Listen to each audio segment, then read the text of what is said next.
Welcome, everybody. This is Justin from Stillness in a Storm. This is Vigilant News. I'm joined by my co-host, Ryan Delarme from Underground Newswire. Ryan, how's it going? It's going well. Always a pleasure to be here. We've got another day of Ghislaine Maxwell trial coverage, for you. And before we get started, I just want to thank everybody for your support. If you haven't already done so, please go to the subscribe star link in the description of this video. For as little as $3 a month, you can help support this channel. We definitely need the support to keep things like this flowing. Got a lot of big plans for this channel. Also, please go ahead and support us by purchasing a product from our sponsors. You can also find links in the description. And I also want to remind everybody that I can help get you business funding. The government had released programs, some of them started under Trump, to help businesses who are affected by the COVID relief, which is basically everybody. These programs are going to be ending here in about a month. So there's a lot of money that is on the table that we as patriots can use to defeat the globalists. If you're interested, send me an email, justin@remello.business. That's justin@remello.business, and I can help you get the funding you need. All right, and with that, Ryan, what do you got for us today?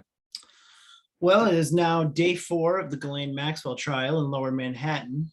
Day 3 saw the first of 3 accusers, an actress going by the pseudonym Jane, being grilled by the defense in an attempt to poke holes in her story.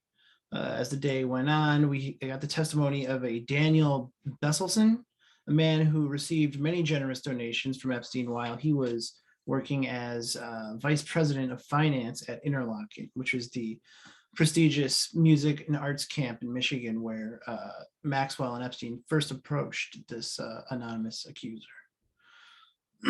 Today, we had the second accuser show up in court, Teresa Helm. She arrived at the courthouse alongside attorney Sigrid McCauley. We also have the finance director of a children's school taking the stand this morning.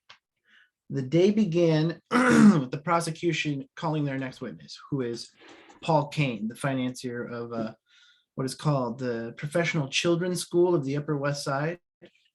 I guess it's kind of a swanky children's school that whose alumni include Paris Hilton and Uma Thurman, among other household names. So Kane, who is the vice president of finance there, was asked to look at the accuser's application, specifically where it showed that Jeffrey Epstein had financial responsibility for her schooling. Where it went from there is redacted. As we know, most of the stuff in this case is redacted. But then that led into the next witness that was called to the stand, who was one Dr. Lisa Rocchio. She's a clinical and forensic psychologist with expertise in traumatic stress and interpersonal violence. She was asked to describe the concept of grooming and tactics or strategies used by child sexual abusers to the court. One of the quotes we got, obviously a lot of that was also redacted. They will exploit whatever vulnerabilities they've identified in a child, Rocchio testified. So apparently grooming occurs in 5 stages, which she outlined to the court. First is obtaining access to the victim, isolating them for abuse, engaging in deception to build trust and or attachment, desensitizing the victim to sexual talk and touch, and the process of control to allow continuation of abuse and prevent disclosure. Miss Maxwell's lawyer questioned this professional, Dr. Rocchio, about what constitutes the grooming of a child, asking this, get a load of this. My grandfather liked to take me to the Bronx Zoo. Was that grooming? Wow. So it's just, kind of spinning the stuff to make it. Yep. Let's see. The next witness that they called to the stand was one Juan Patricio Alessi, originally of Quito, Ecuador, but a Florida resident since '84. The witness worked for a wealthy family in Palm Beach as a maintenance contractor until he went on to work for Epstein as a housekeeper. Apparently he met Epstein while he was working on Les Wexner, who is the owner of Victoria's Secret, founder of Victoria's Secret. So yeah, big fan of Epstein's, this guy was. So yeah, he met Epstein while working on Les Wexner's house. Got it. Okay. He had a room at the house in Palm Beach and brought his wife to help out with the work as well as other women. And then where it goes from there, again, redacted.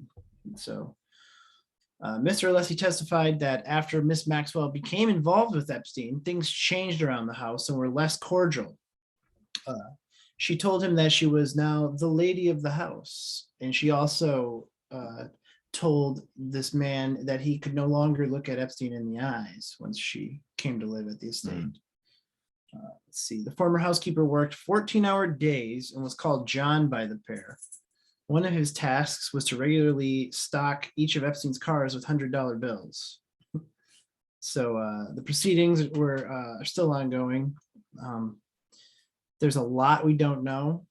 A lot was redacted. A lot hasn't hit the news. So other than that, we just have some juicy little tidbits to go over. Is there anything you wanted to say? I just wanted to show a picture. I believe that this is Teresa Helm right here. Yes. And refresh my memory. Who is Teresa Helm again? So the first accuser is going by Jane as a pseudonym. She wants to remain anonymous, but we know she was a soap opera actress, which we talked about yesterday. Right. Okay. This is the second accuser. Apparently she showed up in court, but nothing I have found has anything to do with her testimony.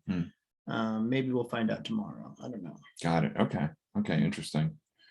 Yeah, well, the one thing I'll comment on is that the grooming happens a lot. And one of the things I think that's hopefully going to be revealed at a grand level, but at the very least, the seed will be planted for this, where just the parallels between the kind of grooming that will be exhibited during the Epstein trial and what we'll see here, or the Maxwell trial, excuse me, and the type of grooming that happens all over the world in various other ways.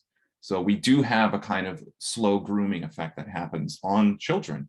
I mean, if you want to have an example of this, look at the access to video pornography and sexual images that children have had in the internet age. It's exploded. I mean, back in my day, I'm 40 years old. I had to go through extraordinary lengths to get access to pornography.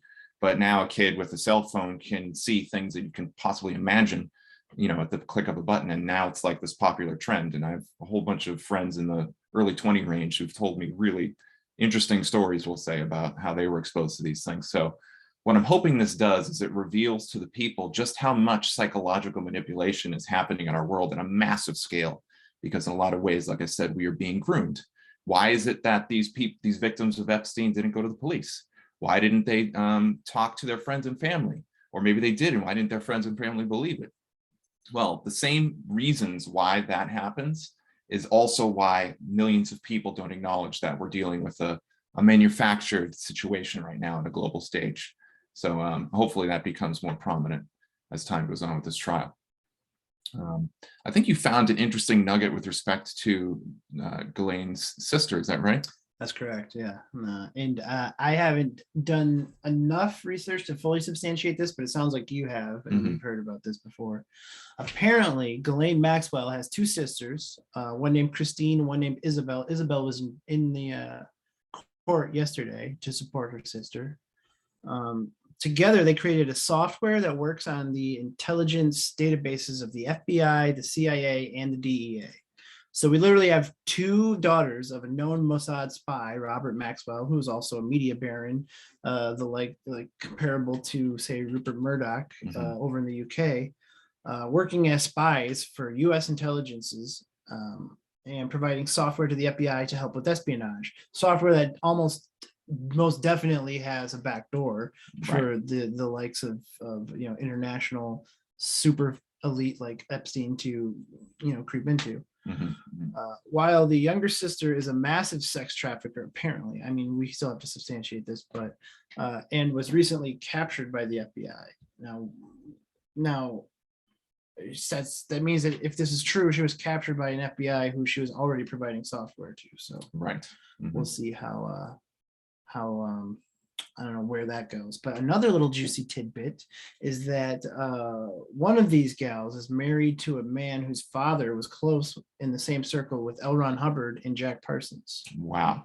Yeah. That is quite interesting. Well, yeah, for those of you who don't know, L. Ron Hubbard and Jack Parsons, it appears, and I've been doing a deep dive research on this for the past 3 months now for my show Into the Storm on rise.tv. Definitely go ahead and check it out if you aren't a subscriber.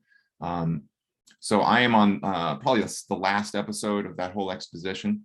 And what we discovered with respect to the Jack Parsons, L. Ron Hubbard connection is that Jack Parsons and L. Ron Hubbard performed what's called the Babylon working, which many believe to be a black magic, dark occult ritual, satanic ritual, even if we want to use those words, that took place in 1946, in the winter of 1946. Now, what's interesting is that for whatever reason, it appears that that event, which doesn't really have a lot of information out in the public to know what exactly happened other than Jack's writings on the matter, it appears as though this was hugely influential in a lot of various circles. One of them is NASA. So it seems as though that the cabal, or the more spiritual elite, we might say, the dark occultists, the satanic elite, if we want to use those words, they definitely believe that this event was significant, and that maybe even somebody was born on the earth who embodies the Babylon energy that they want to manifest. So very, very interesting. One thing I'll say about this too is that it seems to be connected to this idea of the mark of the beast. We have these cell phones and technology that we are increasingly required to use to simply live our lives. Right now we have several states in the United States using vaccine passports. And in Canada, I'm pretty sure it just got launched nationally. So you literally can't travel or participate in a normal life without having a cell phone and without having a vaccine passport.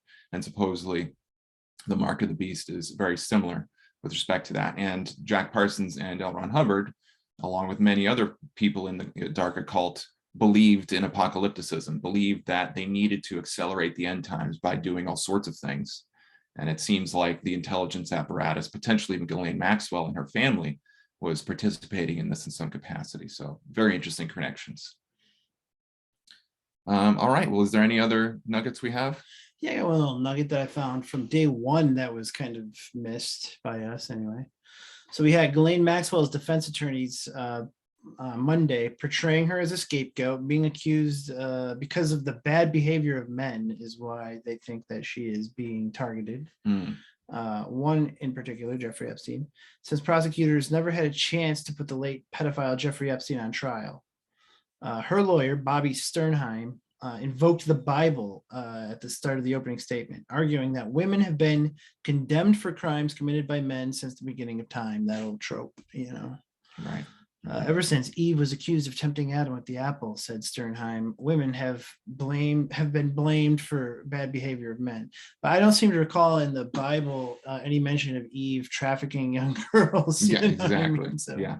I mean, a little different, but Slightly different. Yeah. Well, I mean, that again, this shows the desperation of the defense, that they have to invoke the third wave feminist Bible trope that we're living in a phallogocentric world where there's a nasty patriarchy and all of the world's problems can be blamed on old white men.